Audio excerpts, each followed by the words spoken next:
Bienvenue à tous. Heureux de vous retrouver dans l'émission. C'est votre hôte, Danny Haifong. Nous avons un programme très spécial pour vous aujourd'hui, alors n'oubliez pas d'aimer la vidéo en arrivant sur le direct.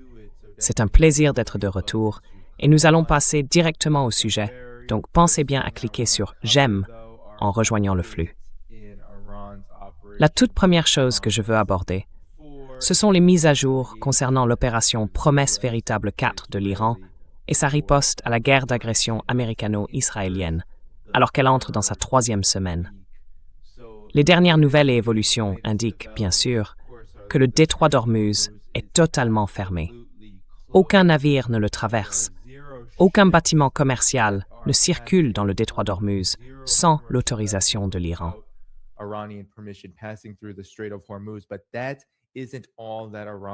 Mais ce n'est pas tout ce que fait l'Iran.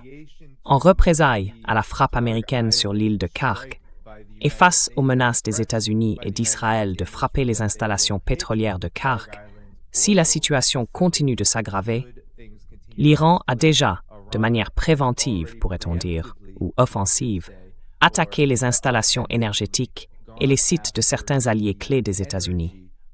Le plus important à noter est celui des Émirats arabes unis.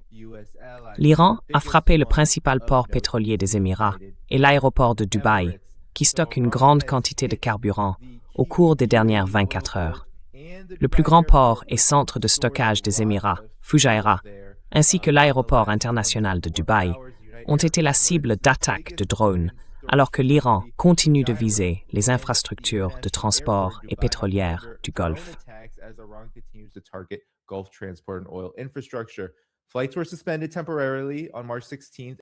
Les vols ont été temporairement suspendus le 16 mars, après qu'un incendie s'est déclaré à l'aéroport à la suite d'un incident impliquant un drone.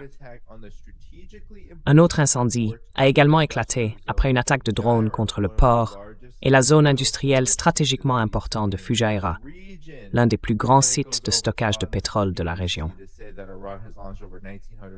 Et ensuite, la BBC poursuit en indiquant que l'Iran a lancé plus de 1900 missiles et drones contre les Émirats arabes unis depuis le début de la guerre d'agression américano-israélienne, le 28 février.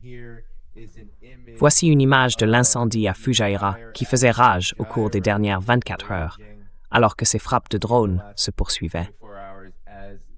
Maintenant, qu'est-ce qui rend Fujairah si important?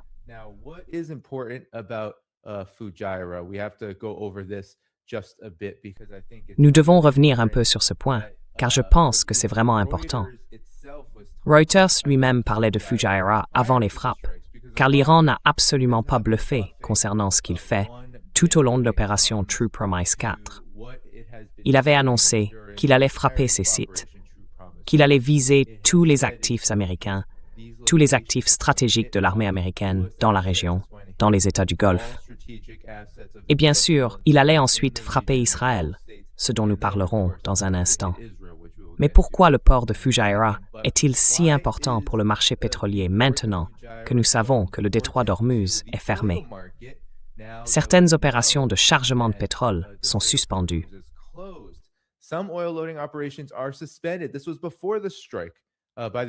C'était avant la frappe.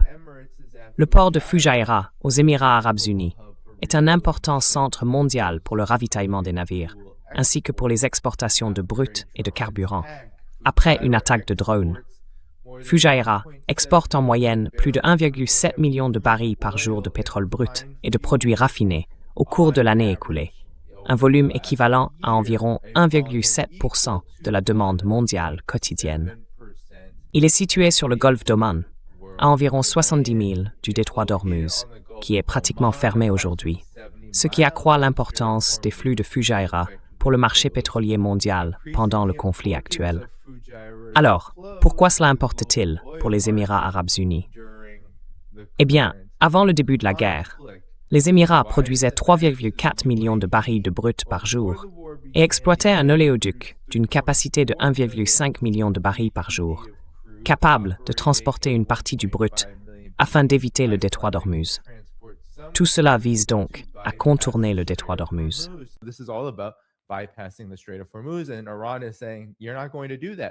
Et l'Iran dit, vous n'allez pas faire ça.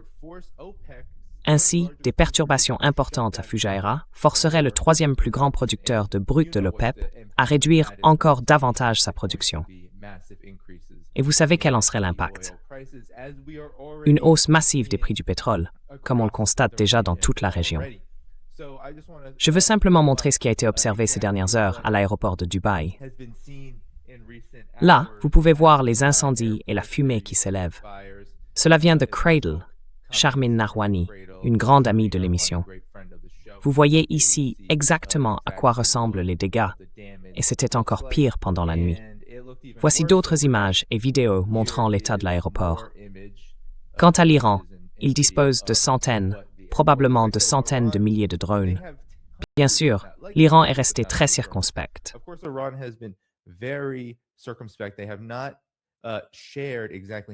Ils n'ont pas révélé exactement combien de missiles et de drones ils possèdent dans leur arsenal. Mais une chose est sûre, ils sont devenus de plus en plus stratégiques dans leurs frappes. Et ils n'ont montré aucun signe, aucun indice qu'ils comptent relâcher la pression, ne serait-ce qu'un peu. Les prix du pétrole ne se portent pas très bien en ce moment. Nous pouvons le constater, et ce sera encore plus évident lorsque nous parlerons du détroit d'Ormuz. Je crois qu'ils sont tombés juste en dessous de $100 le baril. Le Brent, je pense, est passé sous la barre des $100 après de fortes hausses ces derniers jours. Mais tout cela est dû à une manipulation du marché. Et la tendance continue d'aller dans la mauvaise direction. Certains analystes affirmant que nous pourrions atteindre 150, $200, voire plus, dans les semaines à venir. Si cela dure jusqu'en avril, nous allons connaître un printemps très, très difficile.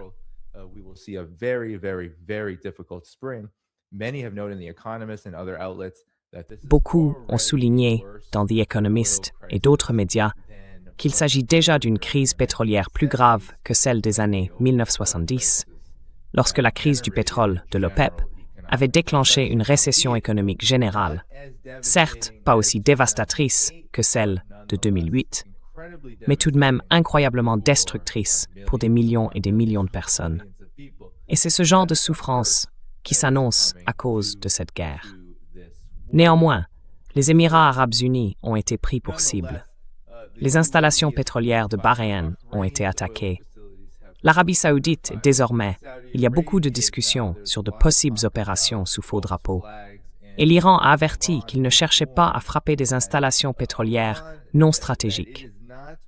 Il ne cherche pas à empêcher ces pays de commercer du pétrole s'ils coopèrent avec l'Iran.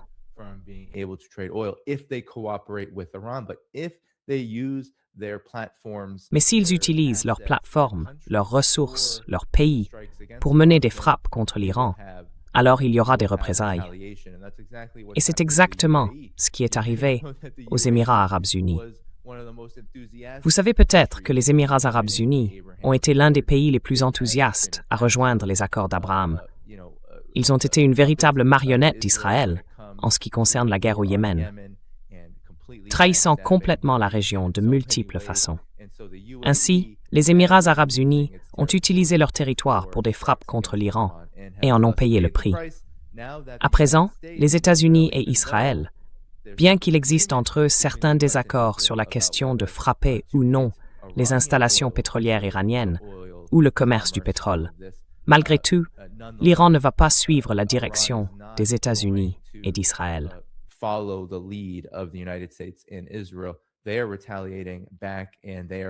Ils ripostent, essayant d'infliger des dommages équivalents, pas nécessairement du même type, mais équivalents, de la manière dont ils le peuvent, c'est-à-dire en frappant les États-Unis là où cela fait le plus mal, l'économie mondiale. Voilà donc où en est la région du Golfe. L'Iran se concentre désormais largement sur des attaques de drones dans la région du Golfe, notamment avec son allié de la résistance irakienne, Kataib Hezbollah, ainsi qu'avec d'autres forces de la région, comme le Hezbollah. Il se concentre principalement, surtout l'Iran, sur l'utilisation de frappes de drones, tandis que l'Iran dirige ses tirs de missiles vers Israël.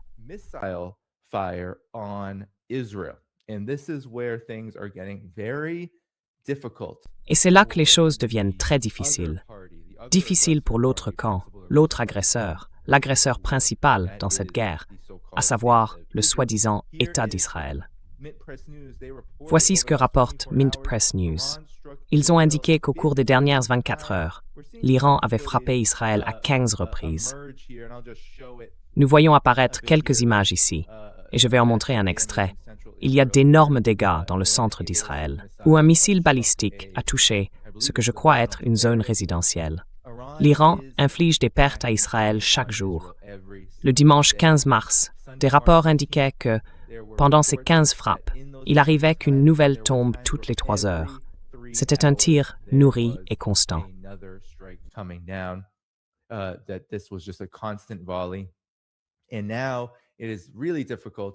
Et maintenant, il est vraiment difficile de dissimuler les dégâts subis par Israël, y compris les informations selon lesquelles Israël aurait essentiellement épuisé ses intercepteurs ou serait à un niveau extrêmement bas et que les États-Unis en seraient conscients. Voici un exemple frappant. NBC News, à Tel Aviv, a enregistré cela hier soir. Ils ont capté un missile hypersonique iranien contournant complètement les soi-disant défenses aériennes israéliennes et frappant Tel Aviv. Cela se produit chaque nuit. C'est donc une grande partie de la situation actuelle de l'opération True Promise 4.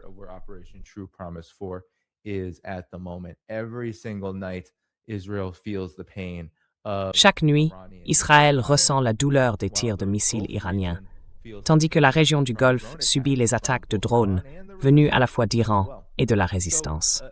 Voilà donc où en est l'opération True Promise 4 pour le moment. Cette opération suscite beaucoup de craintes au sein de l'establishment politique, en particulier à Washington. Nous avons également entendu des rapports provenant d'Israël même. Mais pour l'instant, la grande information, selon Axios, est qu'il y a des sources proches de l'administration. Et notez bien qu'Axios agit, cela arrive toujours avec StreamYard. Quoi qu'il en soit, voici le rapport d'Axios. Axios a servi surtout ces dernières années de relais pour Washington officiel et la communauté du renseignement.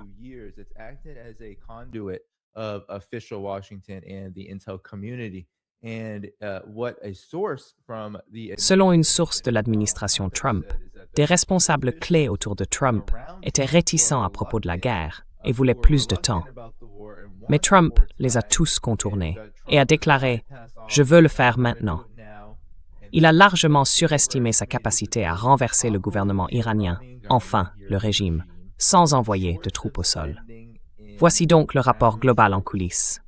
La guerre contre l'Iran est la première fois que le style de Trump l'empêche de s'en sortir facilement par la parole ou l'improvisation.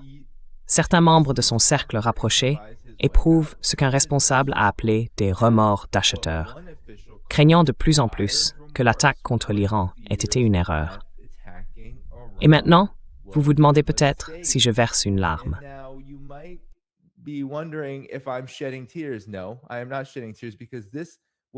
Non, je ne verse pas de larmes, car ce n'est pas seulement Donald Trump qui est en cause. C'est tout l'establishment politique qui lui a permis d'aller de l'avant avec cela. Il y a eu un large consensus, pas forcément sur la manière de le faire, mais certainement sur le fait de le faire.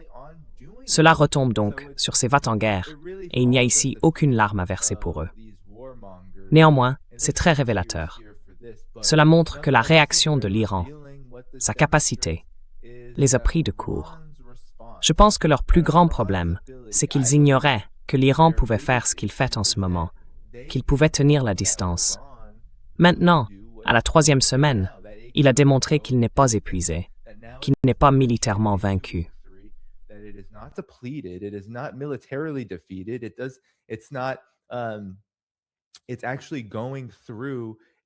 En réalité, il s'agit d'une stratégie persistante et très spécifique qui ne fait que s'intensifier avec le temps. Et voici ce que dit le Washington Post. Les tactiques de l'Iran. Trump est impatient de déclarer la victoire, mais un Iran affaibli a encore des cartes à jouer. Les États-Unis et Israël ont paralysé les forces iraniennes en 2 semaines de guerre, selon le Washington Post. Mais la capacité de Téhéran à perturber les flux pétroliers et son stock d'uranium complique les efforts pour y mettre fin. C'est donc le récit qui se répand partout, que Donald Trump n'a aucune voie vers la victoire. Ils ne veulent pas reconnaître la capacité de l'Iran à continuer le combat. Et il ne faut pas s'attendre à ce que l'élite de Washington, ni quiconque au sein de la communauté du renseignement ou de la structure de pouvoir de l'Empire américain, reconnaissent les capacités de l'Iran.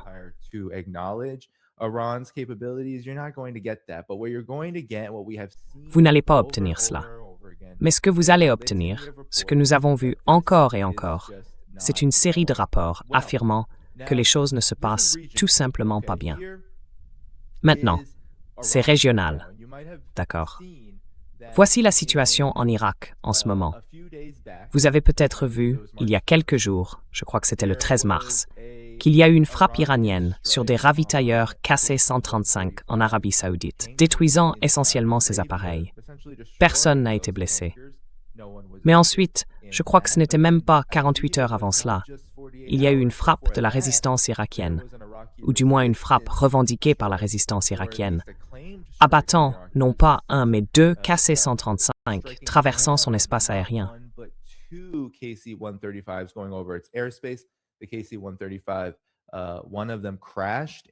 L'un des KC-135 s'est écrasé et je crois qu'il y a eu 6 personnes tuées dans cet incident, ou 6 tuées et blessées. Et puis bien sûr, il y a eu celui qui est rentré sain et sauf à l'aéroport Ben Gurion d'Israël. Mais maintenant, regardez l'espace aérien autour de l'Irak en ce moment. C'est un peu flou, mais notez simplement que ceci est l'Arabie Saoudite et que ceci se trouve au nord de la Syrie. Et comme vous pouvez le voir, l'espace aérien irakien est entièrement évité. C'est un signe clair que la guerre régionale promise par l'Iran est bel et bien là. Il y a un énorme problème auquel l'Empire américain est confronté. Il ne peut pas résister à la solidarité des forces régionales qui se sont levées pour combattre aux côtés de l'Iran en cette période.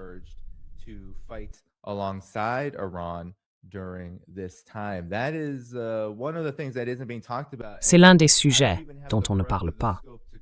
Et je n'ai même pas l'ampleur ni la portée nécessaire pour l'aborder ici, car en ce moment, comme vous le savez peut-être, le Hezbollah mène un nombre record d'opérations contre Israël. Ils ont une raison de se battre au-delà même de l'Iran, car nous savons qu'Israël est en train de commettre des crimes de guerre génocidaires absolus contre le peuple libanais.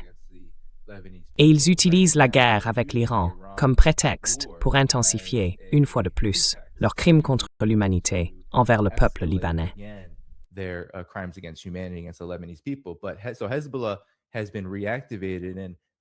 Le Hezbollah a été réactivé et ils mènent en réalité un nombre record d'opérations. Ils ont détruit plus d'une demi-douzaine de chars Merkava. Leurs roquettes et missiles frappent également le nord d'Israël, provoquant des impacts directs. Les responsables israéliens ont déjà reconnu qu'ils étaient surpris d'avoir été touchés aussi durement par le Hezbollah et qu'aucune issue n'était en vue. La situation ne fait donc qu'empirer pour les États-Unis et Israël. Et cela devrait continuer à mesure que la guerre se prolonge.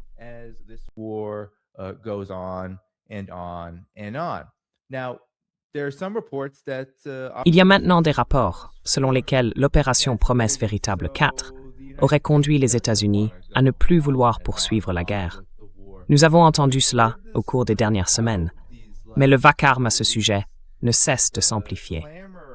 Voici Jeremy Scahill, le journaliste renommé désormais chez Dropsite News, qui affirme que les responsables iraniens ignorent la demande privée de Witkoff pour entamer une discussion. L'envoyé spécial de Trump a envoyé des messages au ministre iranien des Affaires étrangères pour demander l'ouverture de pourparlers. L'Iran déclare que la guerre ne prendra fin que lorsqu'il estimera avoir établi une dissuasion durable. Donald Trump mène une double vie en menant publiquement la guerre contre l'Iran.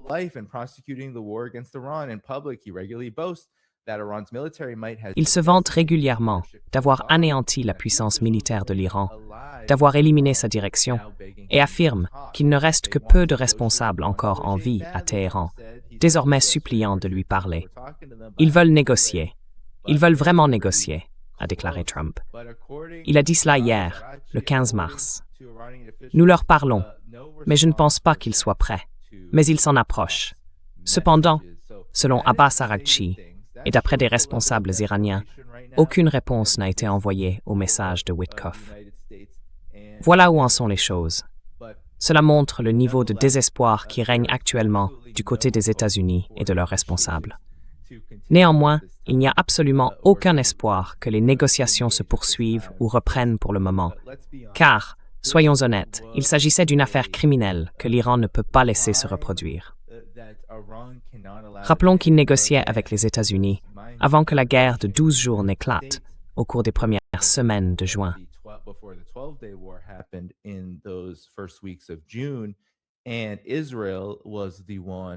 Et c'est Israël qui a bénéficié, eh bien sûr, du soutien des États-Unis. Ils ont lancé la première frappe, l'attaque surprise. Cette fois, c'était les États-Unis et Israël, alors même que l'Iran négociait avec les États-Unis. Une fois de plus, ces négociations se sont révélées être une farce. Et l'opération True Promise 4, des vagues, plusieurs vagues, on peut le constater. Suivez Al-Mayadeen, vous pouvez voir les annonces de l'armée iranienne. Il y a au moins 3 à 5 annonces, presque chaque jour, concernant des vagues de frappes de missiles et de drones visant diverses cibles. Je crois qu'à l'heure où nous parlons, Al-Judéa est sous le feu. Nous savons que le Koweït est devenu une cible majeure. Et bien sûr, le régime israélien est devenu une cible permanente qui continuera de subir des bombardements quotidiens jusqu'à ce qu'il y ait cette dissuasion à long terme que recherche l'Iran.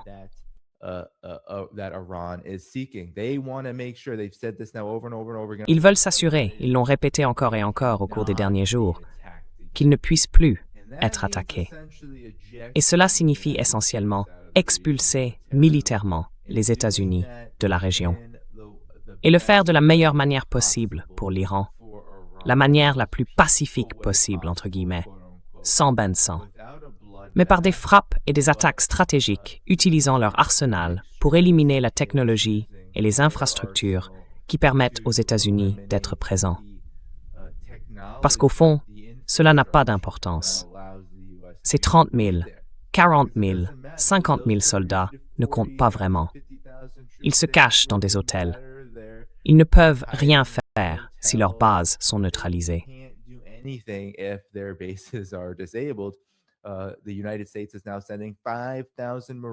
Les États-Unis envoient actuellement 5 000 marines du Japon vers le Moyen-Orient, dans ce qui risque d'être une opération très désastreuse et catastrophique. Pour s'emparer d'une partie du littoral, tenter de reprendre le détroit d'Ormuz par une manœuvre imprudente, ou, comme beaucoup l'ont dit, pour s'emparer du pétrole de l'île de Karg et tenter de faire pression sur l'Iran de cette manière à travers une sorte de raid. Ce sera une grande catastrophe s'ils font cela, car il est évident que l'Iran est prêt. Et voici le porte-parole de l'armée iranienne, qui s'est exprimé cette fois en anglais, se moquant en fait de Epic Fury, l'opération que Donald Trump et les États-Unis mènent contre l'Iran. C'est en quelque sorte une indication de la situation actuelle.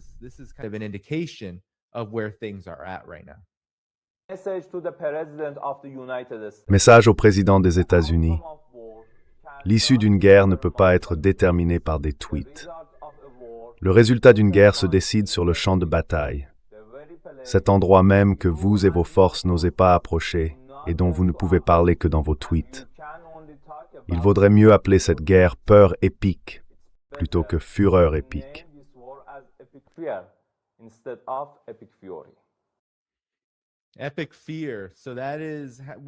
Peur épique. Voilà ce que l'Iran perçoit en ce moment. Ils sentent la peur. Ils voient que les États-Unis sont sur la défensive à bien des égards. Nous parlerons du détroit d'Ormuz à la fin de l'émission, car c'est un exemple crucial de cette situation, et nous pouvons voir la débâcle se produire en temps réel. À présent, les États-Unis et Israël ont tué, je crois, plus de 1300 personnes en Iran. Il y a plus de 18 000 blessés dont nous avons connaissance. Ils visent les infrastructures et les cibles civiles. Ils font ce qu'ils savent faire en matière de guerre. Ils essayent d'infliger le maximum de souffrance à la population iranienne.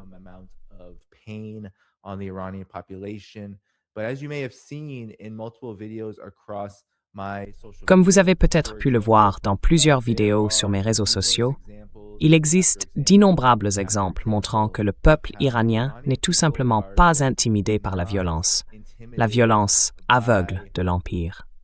Voici un Iranien qui a déclaré « Nous n'avons pas peur des États-Unis, car Dieu est plus grand et Dieu est avec nous. » Si vous pouvez voir la vidéo ici, regardez ce qui se passe. Je ne vais pas mettre le son, mais je vais vous montrer ce qui se passe. Voilà la frappe, et remarquez-vous que personne ne s'enfuit. C'était pendant la journée d'Al-Quds. C'est-à-dire, voilà ce qui se passe en Iran. Les gens se rassemblent chaque jour.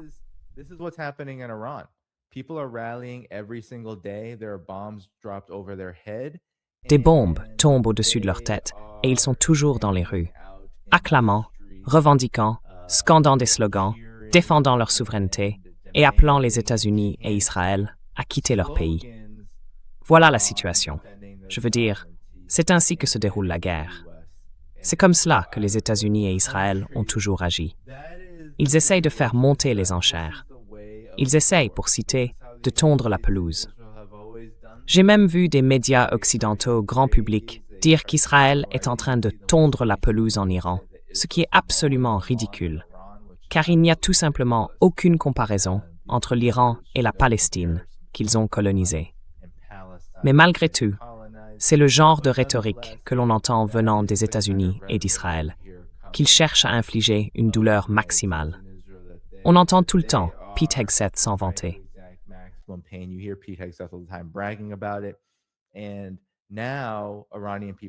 Et maintenant, le peuple iranien montre, à travers son armée, qu'il mène un combat incroyable, un combat que beaucoup de gens n'avaient pas prévu au cours des dernières années. J'ai reçu beaucoup de critiques sur cette chaîne, tout le monde. Les gens disaient, Danny, l'opération True Promise 2-3, c'est pour quand? Quand est-ce que ça va arriver? Tu ne cesses de dire que l'Iran a telle ou telle capacité, et pourtant, ils ne font rien. Ils ne prennent pas l'initiative, tout ça. Et maintenant, nous comprenons pourquoi. Nous voyons que l'Iran se préparait pour le long terme.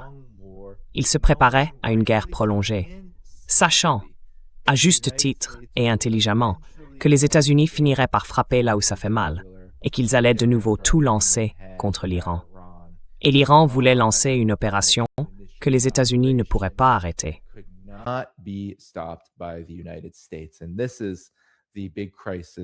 Et c'est la grande crise que les opérations de l'Iran ont provoquée. Les Émirats arabes unis, leur port pétrolier de Fujairah, Bahreïn, le Koweït, la liste est longue.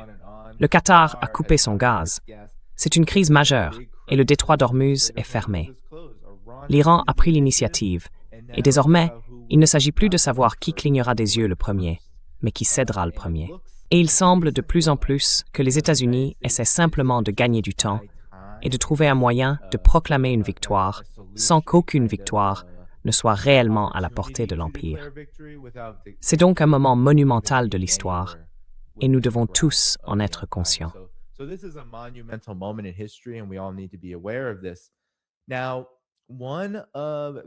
Aujourd'hui, l'un des développements vraiment intéressants qui se sont produits, tout le monde à cette époque, concerne le fait que nous savons qu'au fil des années, Israël a perdu une immense part de légitimité à travers le monde entier, en particulier dans le monde occidental, où les populations d'Europe et des États-Unis ont été témoins de ce qu'Israël a fait et continue de faire à Gaza, au Liban, et bien sûr, de ce qu'il a fait contre l'Iran lors de ces deux attaques désormais violentes contre le peuple et le gouvernement iranien. Ainsi, depuis de nombreuses années, les gens ont perdu toute forme de sympathie, de légitimité, tout type de soutien envers l'État d'Israël. Nous en sommes maintenant à la 3e année, depuis le 17 octobre 2023. L'une des choses qui se sont produites pendant cette période est bien sûr la diffusion d'une grande quantité d'informations, y compris à travers des actes qui ne sont même pas réels, n'est-ce pas?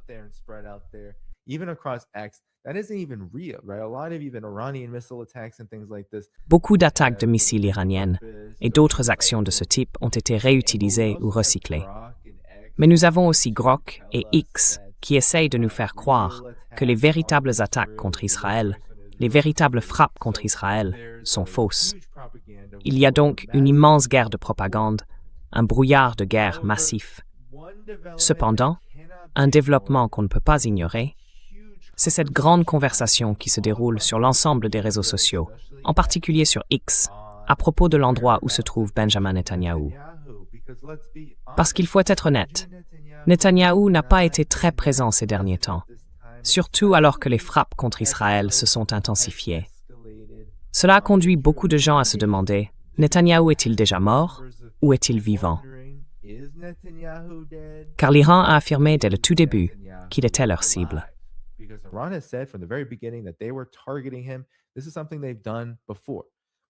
C'est quelque chose qu'ils ont déjà fait auparavant. Eh bien, voici ce que dit Ben Swann. Et je tiens à préciser avant de passer l'extrait que je ne suis pas un expert en IA ni en quoi que ce soit de ce genre, en analyse médico-légale de vidéos, etc. Donc rien de tout cela ne reflète mon opinion. Mais je donnerai ensuite mon avis sur ce que je pense qu'il est réellement arrivé à Netanyahou, s'il est mort ou vivant. Voici donc la position de Ben Swann, qui adopte l'angle du « il y a un gros problème », en se demandant où se trouve réellement cet homme, compte tenu de ses réactions très étranges sur les réseaux sociaux et de l'énorme discussion en cours sur l'endroit où se trouve Benjamin Netanyahou. Netanyahou lui-même a publié quelques vidéos ces dernières heures. Eh bien, voici la réaction de Ben Swann à tout cela.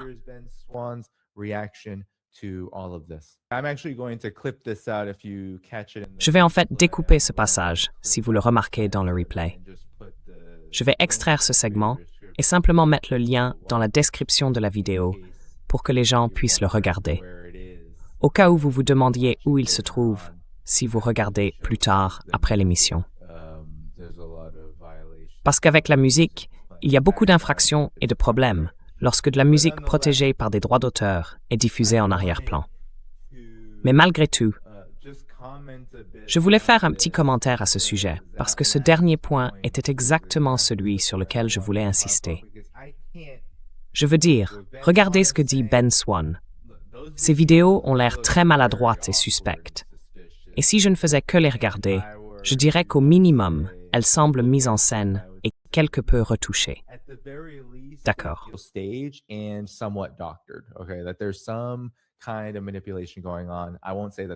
Il y a une sorte de manipulation en cours. Je ne dirais pas que les vidéos sont entièrement générées par l'IA, mais je ne vais pas non plus dire qu'il est mort pour le moment. Je ne peux pas le vérifier. Je ne peux pas le confirmer.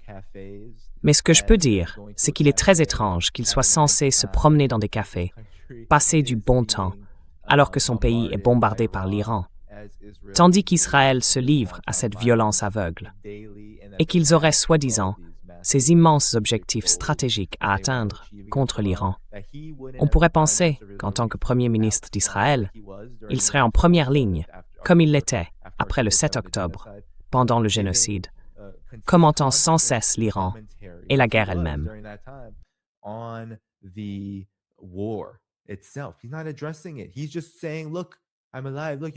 Il n'y répond pas. Il se contente de dire « Regardez, je suis en vie. Regardez, vous pouvez voir mes mains. Vous pouvez voir que je suis dehors. » Et il porte le même uniforme dans les deux vidéos. Il y a évidemment un énorme élément de mise en scène ou de communication. Je veux dire, nous ne devrions pas être surpris, car Israël est bien connu pour sa capacité à mentir et à faire tout ce qu'il peut pour manipuler les ondes électroniques, les algorithmes et tout le reste, afin de promouvoir ses mensonges génocidaires. Mais là, c'est vraiment le comble, quelque chose d'incroyablement étrange, étant donné que nous savons que l'Iran avait dit dès le début qu'il allait viser Netanyahou, et qu'il l'a effectivement fait.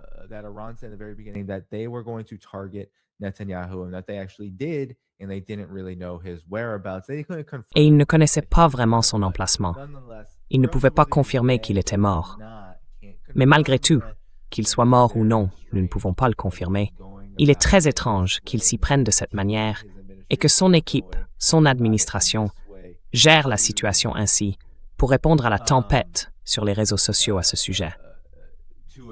Alors, Netanyahou publie une vidéo c'est la première vidéo que vous avez vue dans le reportage de Ben Swann. Voici ce que Reuters a déclaré à propos de sa vérification. Ils ont indiqué avoir pu confirmer l'emplacement de la vidéo grâce à des images d'archives du café qui correspondaient à la scène intérieure de la vidéo. La date a été vérifiée à partir de plusieurs vidéos et photos de la visite de Netanyahou publiées par le café ce même jour.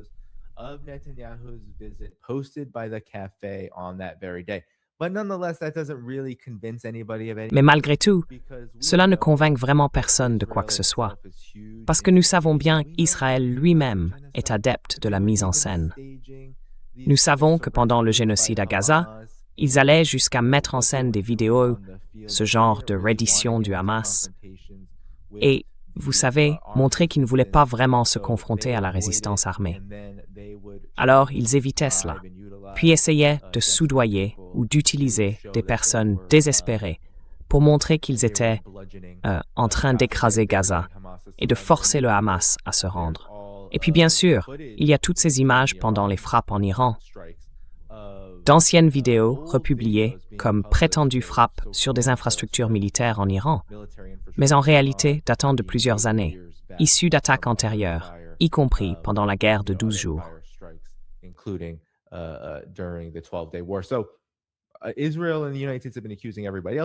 Donc Israël et les États-Unis ont accusé tout le monde de faire cela, mais eux aussi l'ont fait, surtout Israël. L'un des aspects les plus suspects de cette affaire, c'est l'absence de Netanyahou. Il était absent de la dernière réunion du Conseil militaire, qui a été dirigée à la place par Israël Katz. Pour moi, c'est très inhabituel.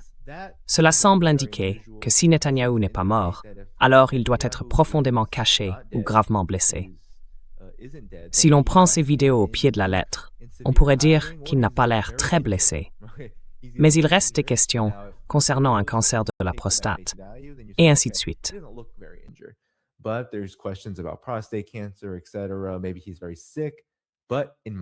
Peut-être qu'il est très malade.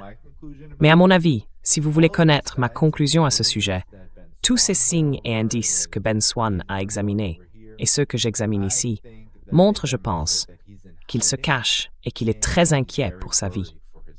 À tout moment, l'Iran dispose de renseignements très précis sur l'endroit où il se trouve. S'il se montre au mauvais endroit à Tel Aviv ou même à Jérusalem, il est sorti à Jérusalem dans les territoires occupés, essayant de donner l'impression qu'il contrôlait la situation là-bas. Mais malgré tout, il est évident qu'il y a énormément de mise en scène et qu'ils essayent probablement de se précipiter dans ce genre de scénario juste pour le ramener dans un bunker et le remettre à l'abri. Il y a un rapport selon lequel il aurait manqué sa 7e réunion consécutive du cabinet de sécurité.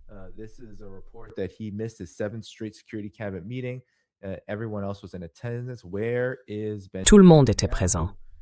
Où est Benjamin Netanyahou? Maintenant, l'Iran a déclaré qu'il allait poursuivre Netanyahou et l'éliminer, l'éradiquer. Lorsqu'ils le trouveront, et je veux juste le mentionner pour être complet, l'Iran est capable de cibler des bunkers. Je ne sais pas à quel point les bunkers utilisés par les responsables israéliens sont fortifiés, mais les missiles iraniens ont réussi à frapper un bunker souterrain sous un bâtiment à Tel Aviv. Ces bunkers n'offrent donc même plus le type de soutien ou de protection aux soi-disant citoyens, les colons israéliens, qu'ils pouvaient offrir par le passé. Car l'Iran n'a cessé de moderniser ses missiles. Le Khaybar 4, cette munition à sous-munition. Apparemment, c'est bien une munition à sous-munition, mais elle se fragmente.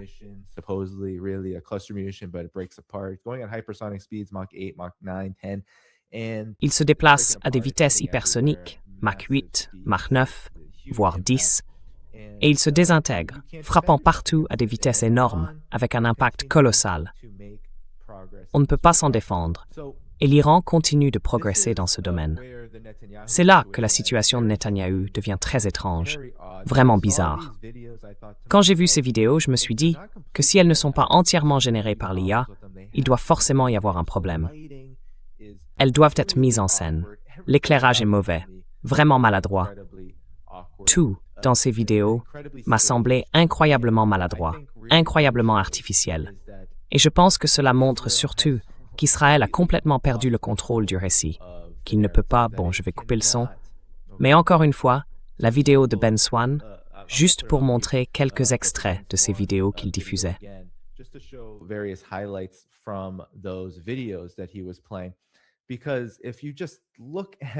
Parce que si tu regardes simplement ça, c'est incroyablement gênant.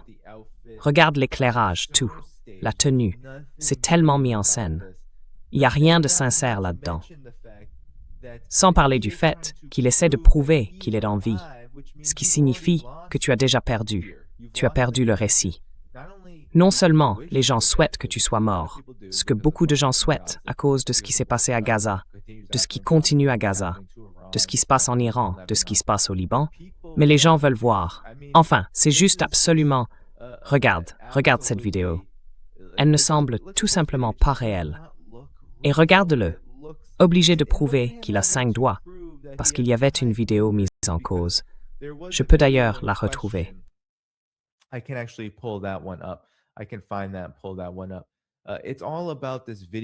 peux le trouver et l'afficher. Tout tourne autour de cette vidéo en question. Des gens disaient qu'il avait des dents modifiées, peut-être même 6 doigts à une main. Beaucoup affirmaient que ce n'était pas authentique, et je ne peux pas le vérifier. Je ne suis pas un expert dans ce domaine. Il y a tellement de réponses et d'avis différents selon les personnes.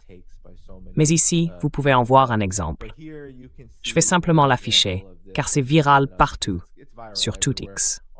Ici, vous avez Netanyahou, et certains prétendent avoir vu 6 doigts sur lui hier pendant qu'il parlait.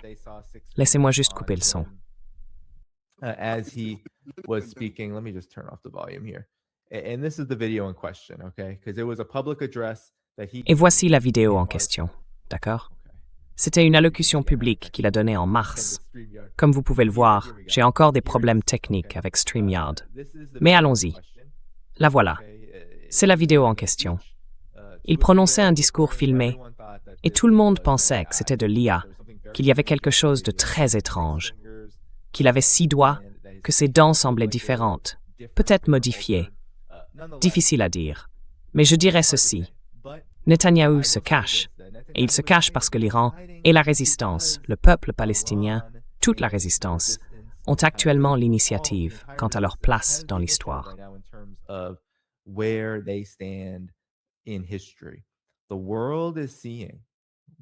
Le monde voit cela. Qui est le problème? Quel est le problème dans la région et dans le monde? Qu'est-ce qui cause la destruction? Qui cause la destruction? Qui est le génocidaire? Qui est le va-t-en-guerre? C'est là le problème pour Netanyahou. Même Israël n'aime plus Netanyahou à ce stade, à cause de tout son passif de corruption. Mais la question la plus importante ici est pourquoi Netanyahou se sent-il obligé de se cacher? Ne devrait-il pas se sentir protégé, d'abord, par son régime? Et ne devrait-il pas se sentir protégé par cette armée israélienne supérieure? Ne devrait-il pas se sentir protégé par le peuple israélien qui a placé en lui sa confiance et ses espoirs? Non, rien de tout cela n'est vrai. Netanyahou est un homme qui a commis des crimes de guerre pendant des décennies, des crimes contre l'humanité.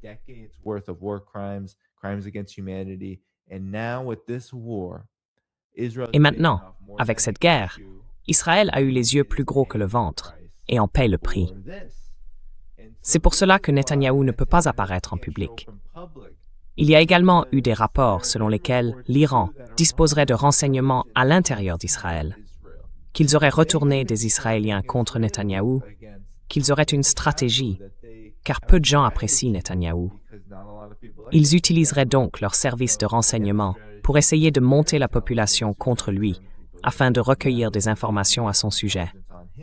Et ainsi, ils peuvent mener des opérations comme celles qu'ils mènent actuellement, le traquer, l'éliminer et le forcer à se cacher. C'est ce que je pense qu'il se passe. Nous ne pouvons pas en être certains. Je sais que c'est très frustrant de ne pas avoir de réponse. Est-il mort?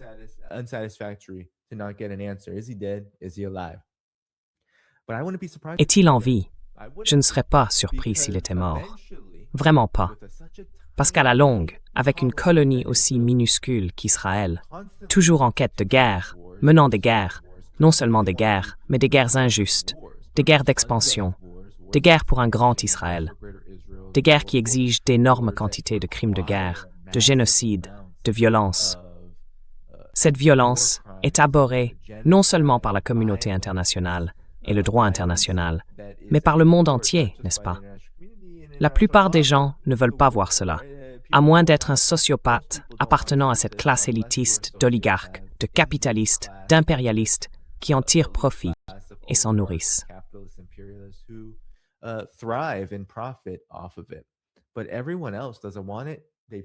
Mais tous les autres n'en veulent pas. Ils se sont retournés contre Israël. L'opinion publique mondiale est au plus bas qu'elle ait jamais été.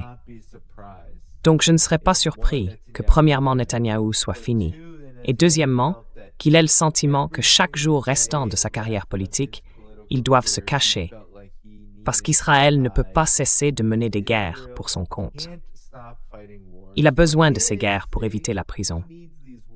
Mais malgré tout, Israël ne peut pas non plus arrêter de se battre, car il s'est désormais placé dans une situation existentielle, une crise existentielle.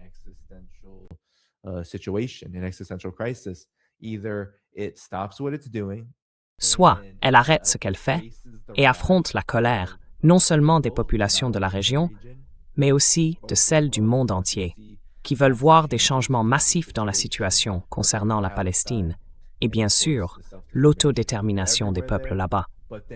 Mais ensuite, vous savez, ils continuent de faire la guerre, ce qui au minimum aidera Israël à tenter d'atteindre ses objectifs horribles, tout en le rendant malheureusement vulnérable à la possibilité d'une défaite. C'est toujours la position ici. Si l'on regarde cela objectivement, pas seulement parce que je suis bien sûr à 150% contre ce que fait le régime israélien, ce qui est le cas, mais ce n'est même pas la question. Il s'agit de regarder les choses objectivement. Une petite colonie, simplement parce qu'elle est soutenue, surarmée et équipée jusqu'aux dents par les États-Unis, simplement parce qu'elle possède des armes nucléaires, plus de 200, ne signifie pas qu'elle peut faire tout ce qu'elle veut indéfiniment.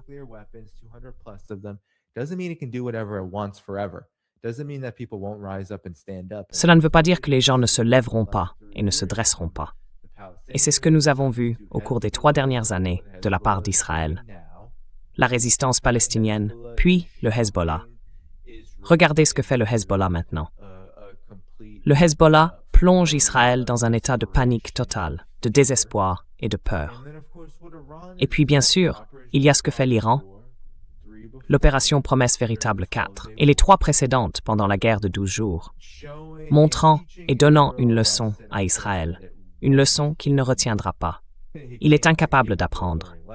Mais l'Iran a clairement indiqué qu'il continuerait à frapper le régime israélien aussi longtemps qu'il le pourra et aussi longtemps qu'il le faudra, afin de s'assurer qu'il ne représente pas un danger pour l'Iran ni pour le reste de la région. Ce n'est donc pas une situation sûre pour Netanyahou.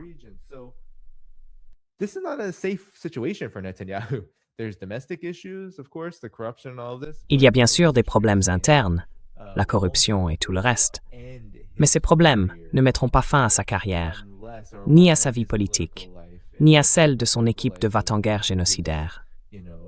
Pas avant que l'ensemble de la colonie ne subisse une transformation massive qui surviendra à travers cette soi-disant guerre sainte qu'ils essaient de mener.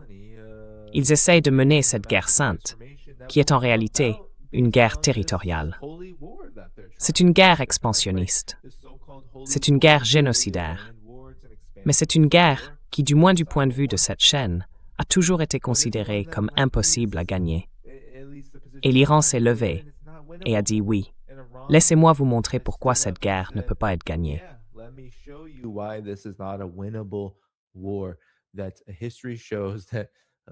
Cette histoire montre que les régimes coloniaux ne résistent pas à l'épreuve du temps, qu'à terme, l'autodétermination finit par l'emporter.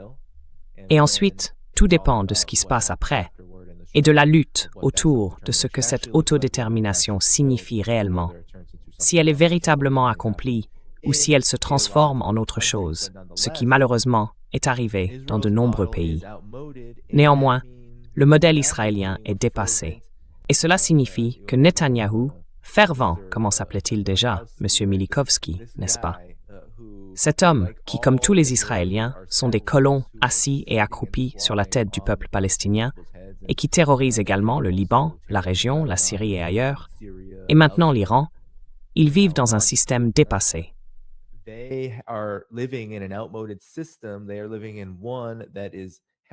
Ils vivent dans un système acharné à tout détruire pour assurer la survie et l'expansion de cet ordre dépassé. Et maintenant, l'Iran est là pour rendre les choses très difficiles. Le reste de la résistance s'est également levé, en Irak, au Liban, avec le Hezbollah et ailleurs. Et le Yémen. Nous n'avons même pas encore parlé du Yémen. Le Yémen arrive, les gars. Le Yémen arrive au détroit de Bab el-Mandeb. Ils vont bientôt le fermer. Donc ça ne s'annonce pas bien. Netanyahou, il est peut-être en vie, mais il se cache. Ce n'est pas une personne courageuse. Ce n'est pas un homme brave. C'est un lâche. Quelqu'un qui se cache dans un bunker lourdement fortifié.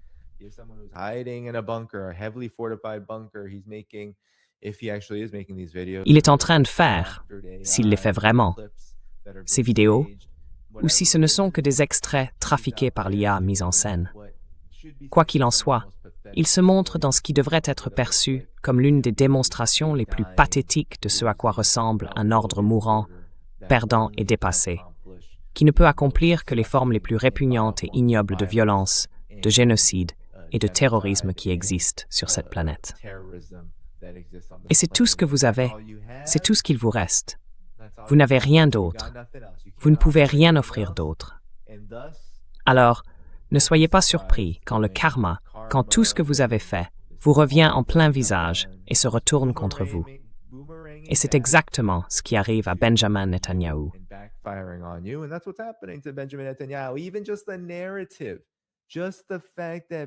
Même simplement le récit, le fait que les gens parlent de Netanyahou de cette manière, devrait suffire à indiquer que le régime israélien est entré dans ce qui constitue sa phase de déclin, une période intermédiaire dans la colonie sioniste israélienne. Soyons tout à fait honnêtes à ce sujet. C'est un moment charnière où Israël fait face à une crise militaire, économique et existentielle, à une crise politique mondiale, et maintenant, pire encore, à une crise du récit et de la légitimité, dont la controverse autour de la mort de Netanyahou est une composante majeure. Nous y voilà. Et cela ne va pas s'arrêter non plus. Les gens disent, les gars, arrêtez. This is not going to stop either. People are like, guys, stop. Dave DeCamp, who's a great journalist, anti-war cop, posted something. Dave DeCamp, qui est un excellent journaliste, a publié quelque chose comme « Tout le monde doit arrêter ça ». J'ai ri et je me suis dit « Ouais, peut-être que les gens devraient arrêter de passer autant de temps à se demander si cette vidéo ou quoi que ce soit sur Netanyahou est réel. » Mais c'est le signe de quelque chose. C'est le signe qu'Israël est entré dans une nouvelle ère. Une ère qui le conduit rapidement vers sa propre chute. Voilà où nous en sommes. Alors, il nous reste un dernier segment, tout le monde. Je veux absolument parler de la situation de Netanyahou parce que c'est fou, vraiment. Je veux dire, c'est une situation incroyable. Mais je veux rapidement revenir sur ce que je considère comme le coup de maître absolu que l'Iran a réussi à accomplir pendant cette période, dans cette guerre. In this time, in this war, C'est juste que, vous savez, il est difficile de décrire historiquement ce que ce moment signifie vraiment pour le monde. Parce que lorsque des moments décisifs, des tournants majeurs se produisent, des moments qui nous font réellement entrer dans une nouvelle période de l'histoire, sur les plans géopolitiques, économiques et mondiaux, nous n'avons pas encore les mots pour les nommer, car nous ne les avons pas encore vécus. Et c'est exactement là où nous en sommes aujourd'hui. Nous vivons un moment charnière. Voici comment je le résume, et c'est ce que je veux que vous reteniez de moi. Si vous trouvez quelque sagesse dans ce que je dis, nous sommes à un moment où l'Empire américain se trouve confronté à un ordre mondial dans lequel les guerres à venir ne sont pas seulement impossibles à gagner pour cet empire, mais constituent aussi la démonstration d'un niveau de capacité parmi les États, nations, gouvernements et armées dits adverses, qui n'est pas forcément égal, mais suffisant, non seulement pour affronter l'Empire américain, mais pour le vaincre.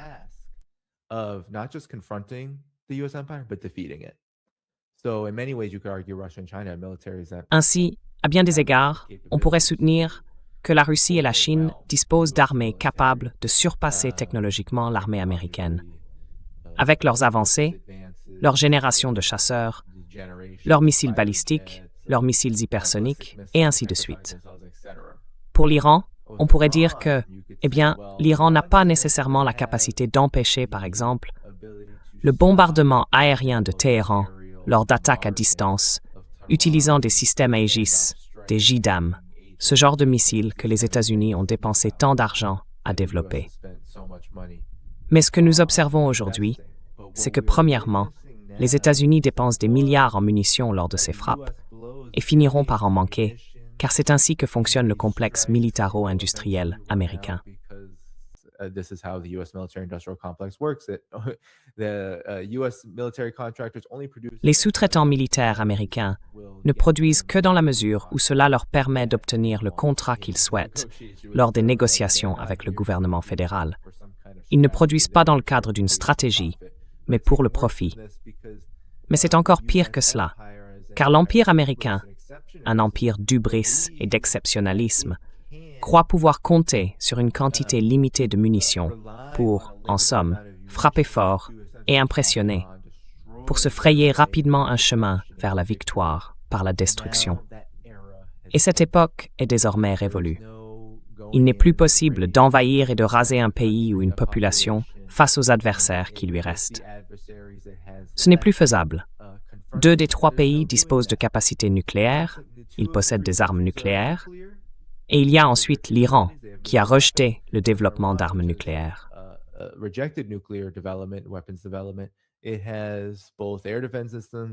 Elle dispose à la fois de systèmes de défense aérienne et de systèmes de missiles balistiques et de drones, ainsi que d'une armée immense, une armée expérimentée, aguerrie par de nombreux combats. Il y a donc ici de nombreux facteurs à prendre en compte. Et bien sûr, le terrain, la population massive, les avancées scientifiques et technologiques, non seulement sur le plan militaire, mais aussi sur les plans humains et sociaux. Nous parlons donc d'un pays, d'une civilisation, qui ne peut pas simplement être renversée par une frappe de type choc et effroi, comme les États-Unis l'avaient espéré.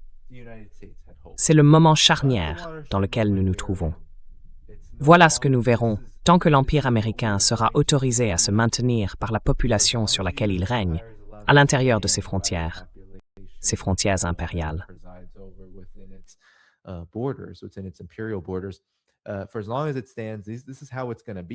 Aussi longtemps que cela durera, les choses se passeront ainsi.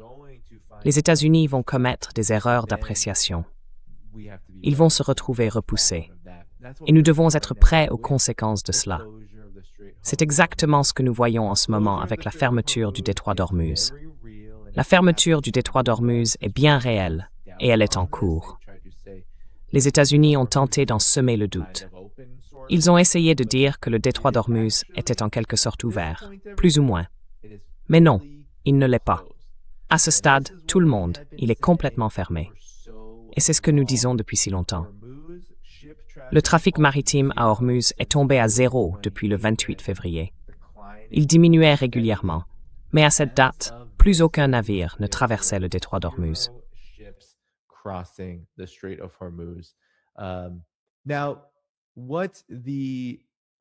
Ce que le gouvernement iranien a déclaré, c'est que tant que le détroit d'Ormuz est fermé, il existe une possibilité de collaborer avec l'Iran, de communiquer avec l'Iran, afin de s'assurer que si vous êtes autorisé à traverser, vous le fassiez d'une manière conforme à la législation iranienne et respectueuse de l'autorité de l'Iran à fermer le détroit d'Ormuz. En somme, l'Iran fixe les conditions sur le plan juridique.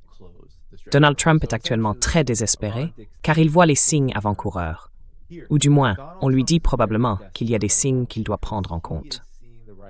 Pendant ce temps, les prix du pétrole baissent ici, car les grands médias occidentaux aiment présenter les choses de manière positive pour éviter que les gens ne paniquent.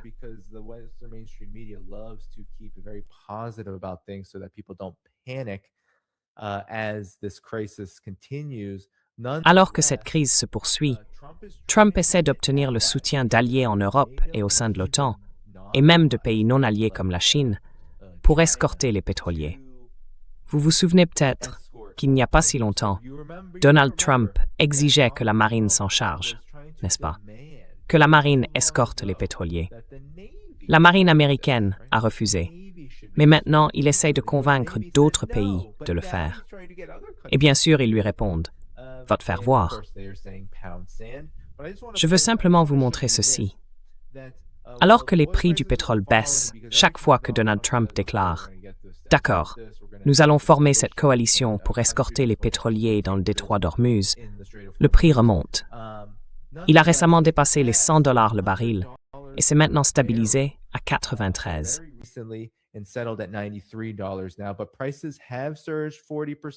Mais les prix ont grimpé de 40% pendant la guerre entre les États-Unis et l'Iran, atteignant leur plus haut niveau depuis 2022. Le Brent a clôturé au-dessus de $100 pour la première fois en 4 ans la semaine dernière. C'est donc une crise et elle ne fera que s'aggraver avec le temps. Maintenant, un autre rapport avant d'aborder les propos de Donald Trump à ce sujet. NPR. Je le fais exprès, car Fox News joue actuellement les Pom-Pom Girls. Et bien que NPR et les médias grand public occidentaux, du côté libéral, ne soient pas du tout adversaires, ils sont simplement en colère contre Trump parce qu'ils ne mènent pas cette guerre de la manière dont ils aimeraient qu'ils la mènent, c'est-à-dire en développant une force intérieure et en le faisant, vous savez, avec la bonne communication, le bon plan, tout ça.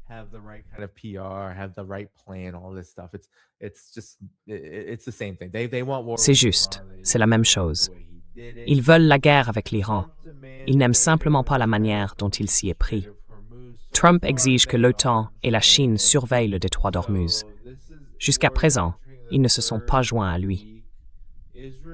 Cette guerre entre donc dans sa 3e semaine. Israël déclare vouloir 3 semaines supplémentaires de combat et le président Trump exige que d'autres pays contribuent à sécuriser le détroit d'Ormuz. Comme les pays ne réagissent pas favorablement à cette demande, il affirme que la Chine, la France, le Japon, la Corée du Sud, le Royaume-Uni et d'autres devraient envoyer des navires de guerre. Dans le Financial Times, Trump a averti que l'avenir de l'OTAN serait gravement compromis si les pays ne le faisaient pas. Mais le Premier ministre britannique Keir Starmer a rejeté cette idée, déclarant qu'ils prenaient les mesures nécessaires pour se défendre eux-mêmes et défendre leurs alliés.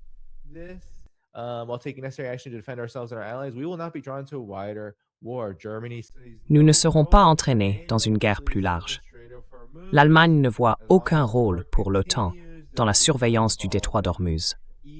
Tant que cette guerre se poursuivra, il n'y aura aucune implication, même dans l'option de maintenir le détroit ouvert par des moyens militaires. L'Espagne et l'Italie ont également déclaré qu'elles n'enverraient pas de navires dans le détroit. Et la Chine, bien sûr, a affirmé qu'elle n'aiderait pas à en assurer la sécurité et a appelé à la fin des hostilités. Donc personne ne veut s'y engager.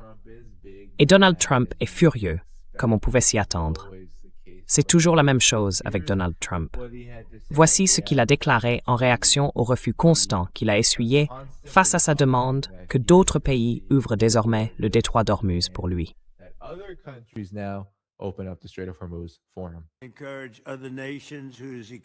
Encourager d'autres nations dont les économies dépendent bien plus du détroit que la nôtre. Vous savez, nous obtenons moins de 1% de notre pétrole de ce détroit, alors que certains pays en reçoivent beaucoup plus. Le Japon en obtient 95%, la Chine 90%, de nombreux pays européens une part importante, et la Corée du Sud 35%. Nous voulons donc qu'ils viennent nous aider avec le détroit. Nous l'avons bien sécurisé. Les pays que j'ai mentionnés, nous avons déjà réglé la question de l'Iran. Mais maintenant, du fait, un seul terroriste peut littéralement mettre quelque chose dans l'eau ou tirer un petit missile. Et c'est à assez courte portée, car la zone est étroite. C'est l'une des raisons pour lesquelles ils ont toujours utilisé cela comme une arme.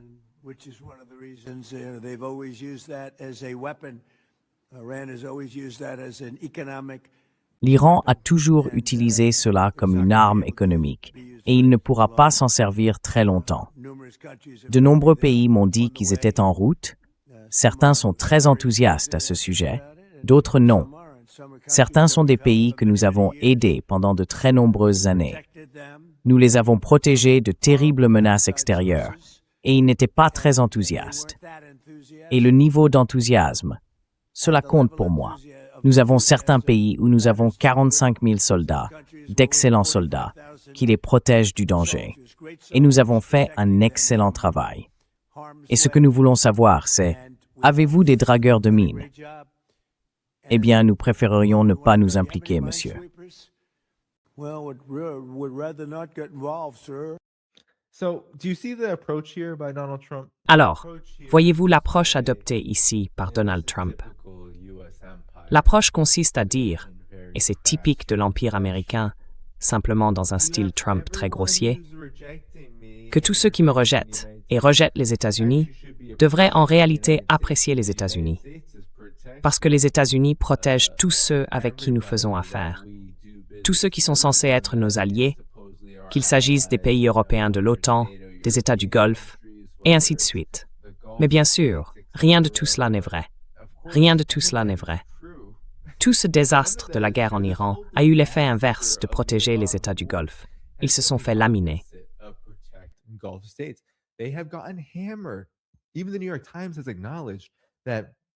Même le New York Times a reconnu les dégâts subis par les bases dans la région, ainsi que les conséquences des salves de missiles et des frappes de drones sur le pays, ce que cela provoque pour le pétrole, mais aussi pour les bases elles-mêmes. Cela les rend inopérantes, à la fois à cause de la peur et des dommages infligés aux bases américaines. Donc non, le niveau de sécurité n'a pas augmenté.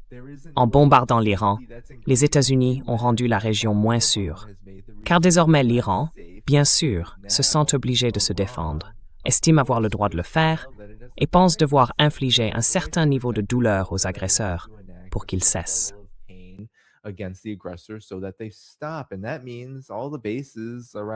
Et cela signifie que toutes les bases de la région, ainsi que les pays qui les accueillent, sont désormais des cibles.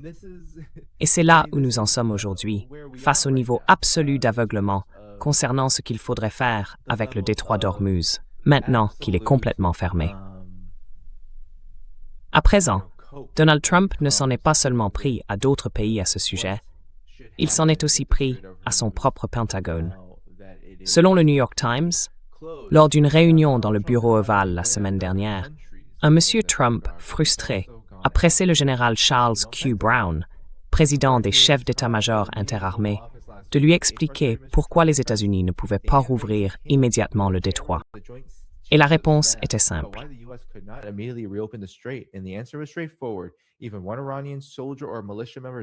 Même un seul soldat iranien ou membre d'une milice traversant à toute vitesse l'étroit passage du détroit à bord d'un hors-bord pourrait tirer un missile mobile directement sur un superpétrolier se déplaçant lentement ou fixer une mine ventouse sur sa coque. Désolé pour ça, tout le monde. Je dois retirer ceci. Ça arrive toujours. Voilà, blâmez StreamYard pour les problèmes techniques. Alors, voici l'article du New York Times.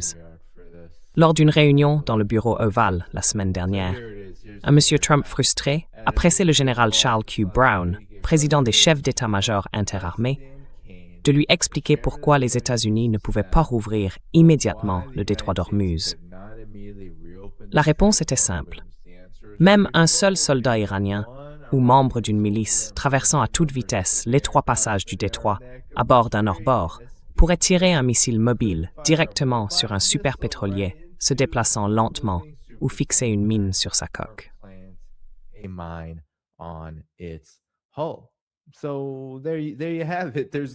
Voilà, c'est comme ça.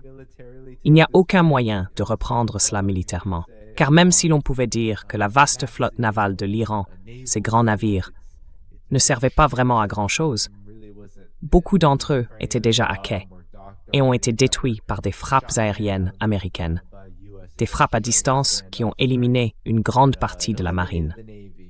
Et d'une certaine manière, oui, ces navires ont disparu, beaucoup d'entre eux, y compris lors du crime de guerre survenu au large du Sri Lanka. Mais l'Iran dispose d'un grand nombre de petites embarcations armées de missiles antinavires et d'autres types de technologies de drones et d'armes offensives capables de détruire ces pétroliers. Et ils l'ont déjà fait.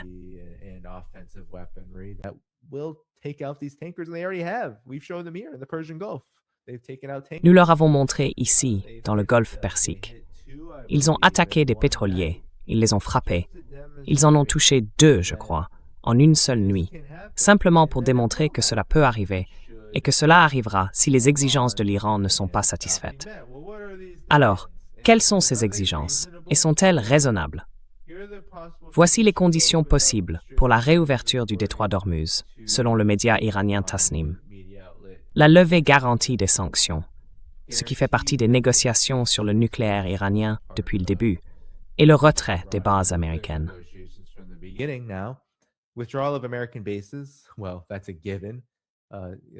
Eh bien, c'est une évidence maintenant que l'Iran a déclaré que ses avoirs représentaient un danger pour son intégrité territoriale et sa souveraineté. Un fait vérifiable. Le retour des avoirs gelés, eh bien, c'est comme pour la Russie, le Venezuela et d'autres pays. Pourquoi les États-Unis auraient-ils le droit de geler les avoirs d'un autre pays? Ils ne devraient tout simplement pas avoir ce droit. Et puis, il y a le développement du commerce hors dollar, un nouvel ordre au Moyen-Orient, en somme. Eh bien, c'est tout ce qui peut réellement exister. C'est tout ce qui devrait réellement exister. Maintenant, il y a un autre aspect que les gens doivent comprendre. L'Iran formule une exigence très importante en matière de commerce hors dollar.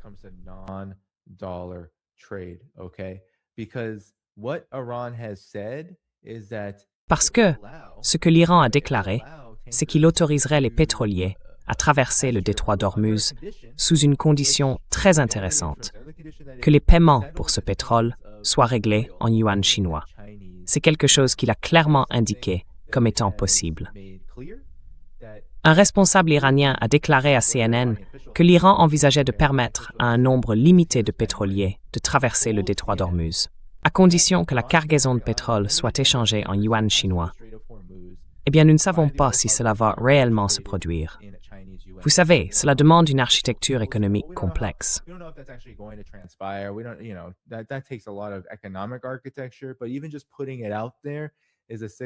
Mais même le simple fait de le mettre sur la table est un signal indiquant que les États-Unis ont été mis en garde et que toute l'infrastructure et l'architecture du pétrodollar le sont aussi.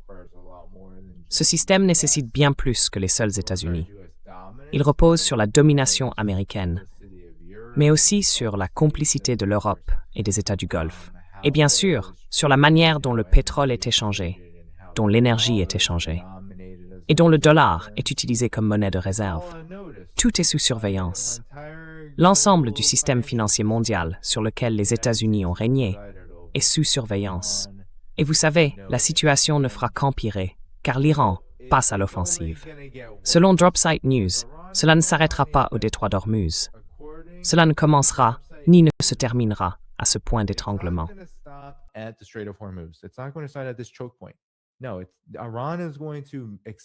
Non. L'Iran va élargir ses cibles, non seulement les infrastructures militaires, mais aussi les infrastructures économiques qui rendent ces infrastructures militaires possibles. Et voici une liste d'entreprises qu'ils ont déclaré devoir évacuer. Tous les citoyens de ces pays, les étrangers, tout le monde doit quitter les lieux suivants. Ils doivent évacuer le bureau de liaison mondial de Lockheed Martin, le bureau de liaison militaire à Abu Dhabi, Boeing à Dubaï, Microsoft à Dubaï. Dubaï va être frappé, puis à Amman, Oracle, encore à Amman, ExxonMobil, Citigroup à Amman. Donc Abu Dhabi, Dubaï, ces entreprises, Dubaï je veux dire, les Émirats arabes unis vont être très touchés dans les jours et semaines à venir à cause de toutes les infrastructures économiques qui rendent possibles les infrastructures militaires sur place.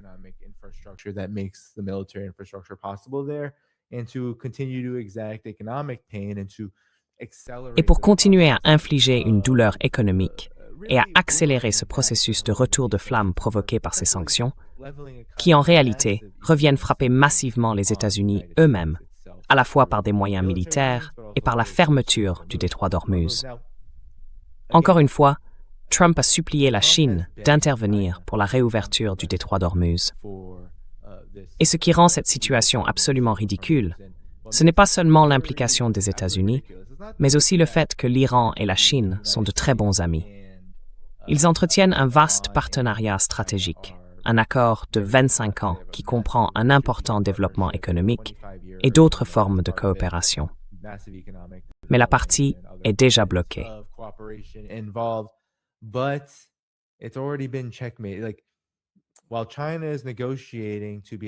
Alors que la Chine négocie avec l'Iran pour déplacer des pétroliers transportant de l'énergie bloqués dans le détroit d'Ormuz, disons du Qatar vers la Chine, le commerce énergétique entre la Chine et l'Iran est déjà en cours.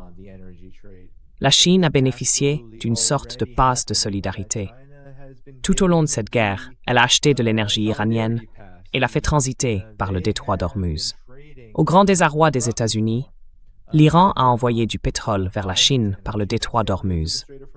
Selon les données de suivi des pétroliers, l'Iran a expédié entre 13,7 et 16,5 millions de barils de brut du 28 mars au 11 avril, soit environ 1,1 à 1,5 million de barils par jour. Bien que ce chiffre soit inférieur au pic de février avant la guerre, il reste proche de la moyenne de l'année dernière.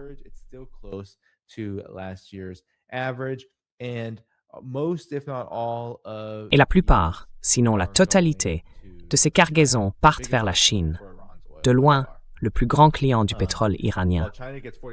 Alors que la Chine obtient 45% de son pétrole par le détroit, le fait de pouvoir commercer ainsi avec l'Iran montre simplement que ce partenariat n'est pas concerné par la fermeture du détroit d'Ormuz et que la Chine est tout à fait disposée à offrir cette bouée de sauvetage économique en achetant du pétrole iranien. Nous verrons que non seulement la Chine ne contribuera pas à la réouverture du détroit d'Ormuz, mais qu'elle continuera à y mener ses activités et à maintenir sa capacité. Elle n'aura pas à en souffrir de la même manière. Donc, Donald Trump, vous pouvez supplier la Chine, mais la Chine ne sera pas affectée par cela, et en réalité, ne l'a jamais été depuis le tout début.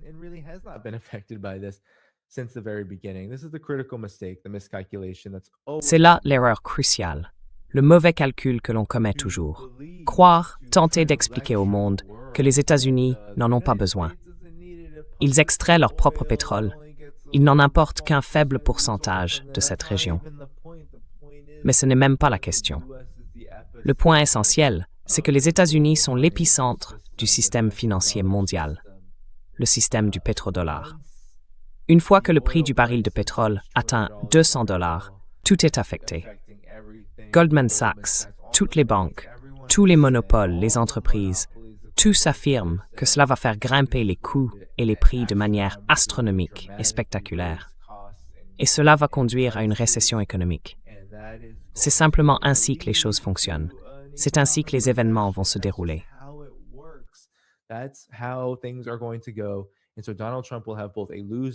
Ainsi, Donald Trump se retrouvera à la fois avec une guerre perdue et une récession économique se produisant simultanément si cela est autorisé à perdurer.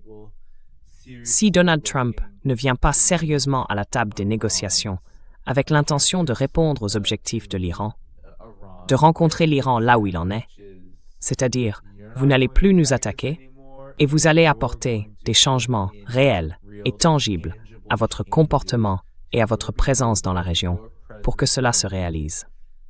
Et ce faisant, si l'Iran réussit dans cette entreprise, ce qui reste une question ouverte, les États-Unis et Israël ne sont pas des acteurs rationnels. Ils n'acceptent pas la défaite facilement.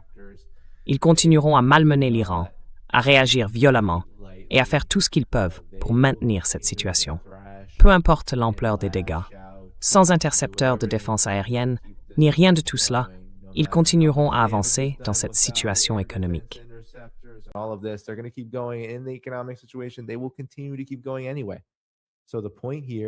Ils continueront de toute façon à avancer. Donc le point ici, c'est que l'Iran, en restant ferme dans ses exigences, continuera à mener et à combattre cette longue guerre. Et peut-être verrons-nous quelque chose que nous n'avons pas vu depuis très longtemps. Une défaite massive pour l'Empire.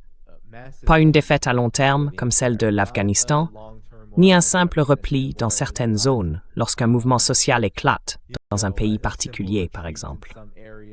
When a social movement happens in a particular country, for example, none of that should be underestimated. Rien de tout cela ne doit être sous-estimé ni sous-évalué.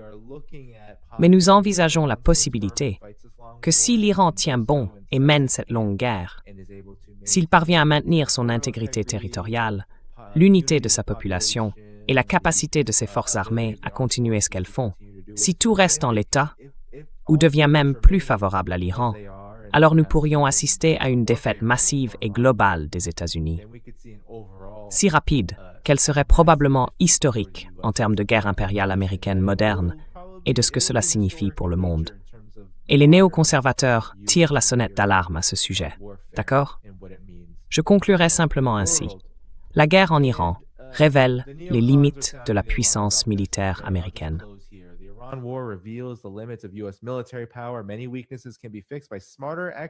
De nombreuses faiblesses peuvent être corrigées par des décisions d'acquisition plus intelligentes, mais pas par un meilleur leadership.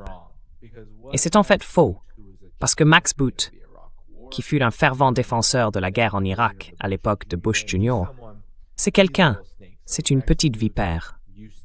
Max Boot était autrefois un homme qui adorait Bush, un républicain, peut-être un indépendant.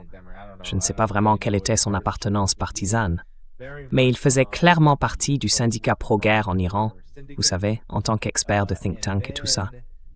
Et maintenant, il fait partie du Washington Post, le Washington Post de la CIA. Et il est désormais un champion du type de guerre à la manière démocrate, qui est un néoconservatisme total. La professionnalisation de la machine de guerre, la dépendance au renseignement, la dépendance à la politique de la guerre froide, et le fait de concentrer tout sur la Russie et la Chine, tout en s'éloignant du Moyen-Orient de cette manière.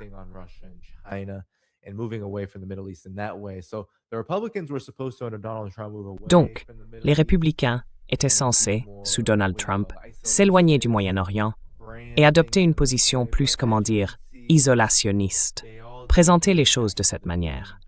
Mais comme on peut le voir, ils reviennent tous à la moyenne, car l'objectif global de l'Empire reste le même. Cela fait longtemps que nous le disons sur cette chaîne. Il n'y a pas d'échiquier pour l'Empire américain. Il ne s'agit pas de déplacer des pièces, mais de détruire toutes les pièces de l'autre camp. Et l'ordre importe peu, tant que cela se produit. Nous disons, depuis longtemps, sur cette chaîne, que l'Iran allait toujours constituer la barrière entre la Russie et la Chine dans une confrontation avec les États-Unis. Et cette guerre le prouve entièrement. Mais ici, il explique à quel point les États-Unis ont été efficaces.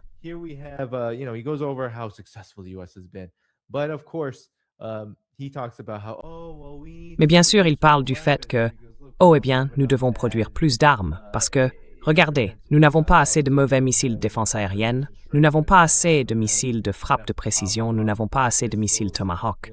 Nous n'en produisons qu'environ 50-57 de ceux-ci, 96 de ceux-là. Et nous devons en faire plus, n'est-ce pas? Nous devons investir davantage là-dedans. Mais nous devons aussi investir dans de meilleurs dirigeants. Ce qu'il dit vraiment dans cet article, c'est que le détroit d'Ormuz est un point d'étranglement que les États-Unis ne peuvent pas vraiment contrôler, à moins d'avoir un leadership et des moyens militaires préparés pour cela dès le départ. Et c'est là qu'il existe une différence majeure au sein de la classe politique américaine en ce moment, dans l'establishment, sur ce qui s'est passé ici.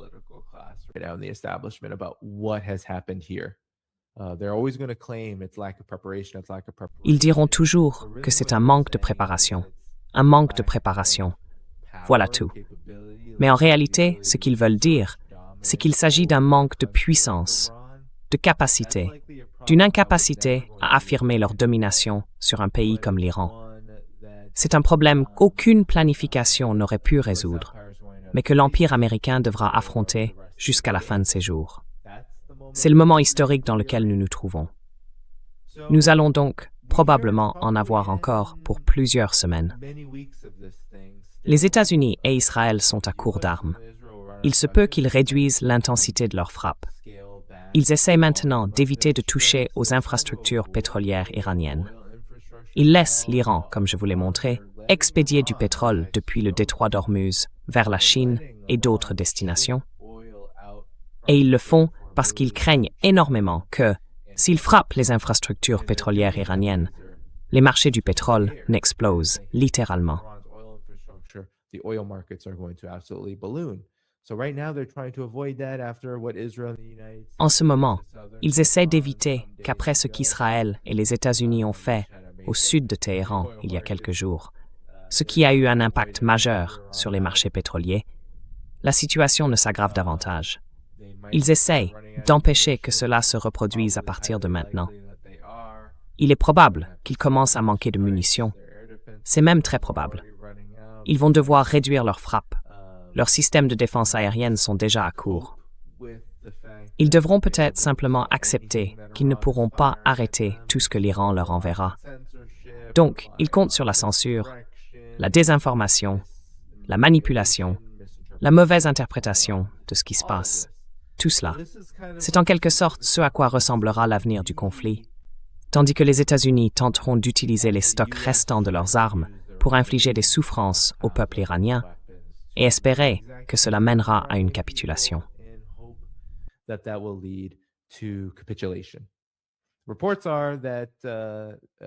D'après les informations, selon, je ne sais pas si c'est Axios ou un autre média grand public, il paraît qu'Arachi et Steve Witkoff sont maintenant en train de discuter, n'est-ce pas? Après les rapports selon lesquels l'Iran aurait refusé les pourparlers, voilà qu'ils discutent. Et puis Arachi est tout de suite revenu en disant « Nous ne discutons pas ». Donc, beaucoup de brouillard de guerre encore.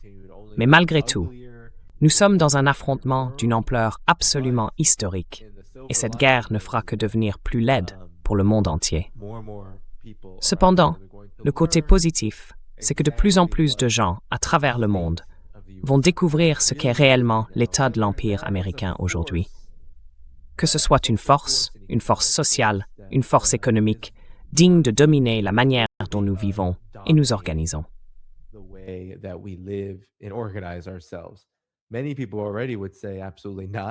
Beaucoup de gens diraient déjà absolument pas, compte tenu de leur misère économique, de la baisse du niveau de vie, des guerres sans fin, des maladies, de tout cela, la privatisation de tout, les mouvements, l'affaire Epstein, qui montre la dépravation au sommet de l'exploitation, et ainsi de suite.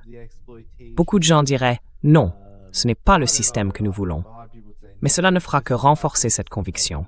Et espérons-le, pousser les gens dans une direction où ils voudront changer les choses, les améliorer, et commencer à discuter de ce à quoi cela pourrait ressembler. Nous allons donc continuer à en parler ici.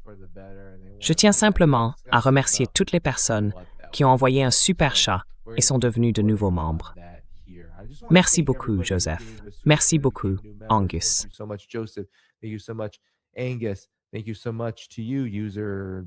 Merci beaucoup à toi, utilisateur. Grande longue liste. Continue à produire ce super contenu. J'apprécie vraiment. Merci beaucoup, Snowy. Quelqu'un a dit qu'il s'était enfui en Allemagne au début. J'ai vu ça. Il a pris un avion, c'était pas vérifié, et Israël a dit qu'il n'y avait personne dans cet avion, que Netanyahou n'y était pas. Mais tu sais, on ne peut jamais être sûr. Andrew, merci beaucoup. Tu as vu le début de cette guerre. C'est de l'histoire. Nous l'avons ici. Merci de nous avoir apporté ton émission. Merci. Publier l'intégralité des Baby Files mettrait fin à la Troisième Guerre mondiale, et même plus. Ouais, d'accord. Les dossiers révéleront aussi la vérité sur la Première et la Seconde Guerre mondiale. Intéressant, oui. Intéressant à dire.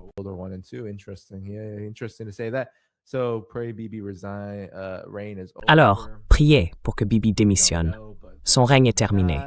On ne sait pas, probablement pas, mais peut-être bientôt. La femme de Trump a été présentée par Epstein. Lalila, ouais. Et puis ici, on se demande, et si Trump et ses amis utilisaient tout ça pour se faire de l'argent? Bien sûr, le commerce international ne serait pas hors de caractère pour Trump. Tout ça, non, ils le font, ils en profitent. Regarde, tout ce que fait l'Empire des États-Unis, le capitalisme monopolistique. C'est bien ça, non? Tous ces financiers veulent gagner de l'argent. Les investisseurs, les banquiers, ils veulent gagner de l'argent. Alors ils vont faire du délit d'initié et tout le reste pour tout, pour n'importe quoi qui se passe. Mais je ne dirais pas que c'est la force principale qui motive tout ça, tu vois. that is driving this, right? Because I believe that Parce que je pense que les bénéfices à court terme des investisseurs sont agréables. Mais c'est pour cela que certains maîtres de la guerre, opposés à ce que fait Trump, expliquent clairement pourquoi cela n'a peut-être pas été la meilleure idée, du moins pas de la manière dont cela a été fait. Je pense que cela montre qu'il y a une vision plus large, stratégique, entre guillemets, ici, qui concerne réellement l'Empire américain en tant que force économique, cherchant à s'assurer que tous les adversaires qu'il s'est créés soient éliminés de la manière la plus efficace possible. Et ce n'était pas le cas. Donc cela leur rapportera plus d'argent quand ils en arriveront là. Voilà, c'est ça le problème.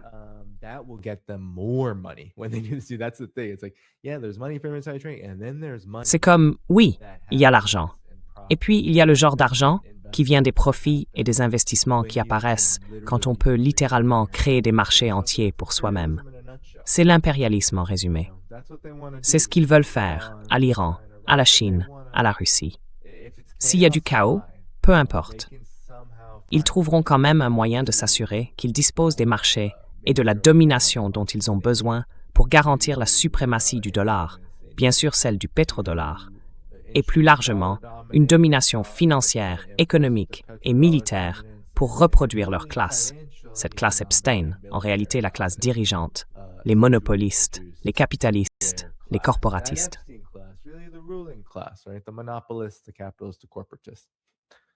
Sans plus attendre, tout le monde, c'est tout pour l'émission d'aujourd'hui.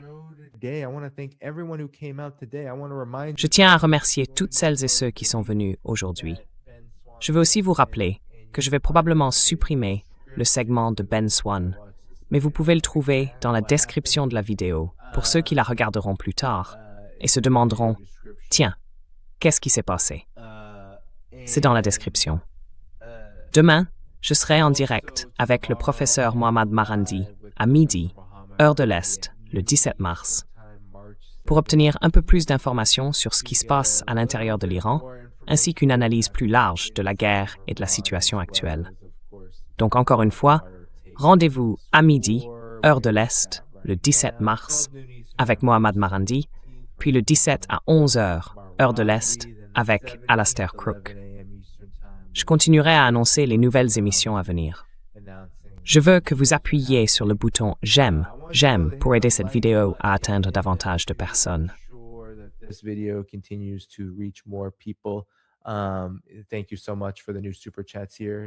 Merci beaucoup pour les nouveaux super chats.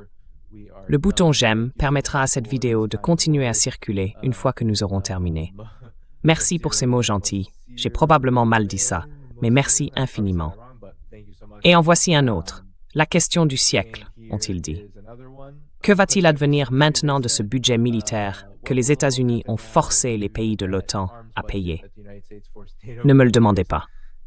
Écoutez, une grande partie du budget militaire, c'est littéralement, vous savez, c'est littéralement du vol. Je veux dire, les audits montrent que des milliers de milliards de dollars ne sont pas comptabilisés. Ils trafiquent les comptes, thésaurisent de l'argent, en impriment. Et je pense que pour tous ces pays qu'on oblige à payer, les États-Unis continueront d'essayer d'en tirer un tribut.